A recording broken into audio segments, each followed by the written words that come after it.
Terima kasih Partai Demokrat dukungan Anda kepada saya. Terima kasih Pak SBY dukungan Saudara SBY kepada saya. Pak SBY panutan, Pak SBY presiden yang hebat, Pak SBY dalam seluruh karirnya prajurit terbaik. Beliau di belakang saya tambah semangat saudara sekalian. Terima kasih AHY, Anda aset bangsa. Saya yakin pada saatnya Anda juga akan berperan di tingkat nasional saudara sekalian.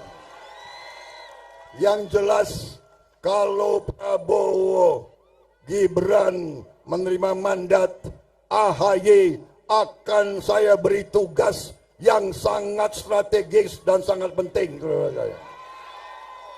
Kita butuh putra-putri terbaik dari semua bangsa, dari semua suku, dari semua agama, dari semua ras. Kita butuh putra-putri terbaik bangsa untuk membangun bangsa ini, untuk mengelola kekayaan kita, untuk menghilangkan kemiskinan dari bangsa Indonesia.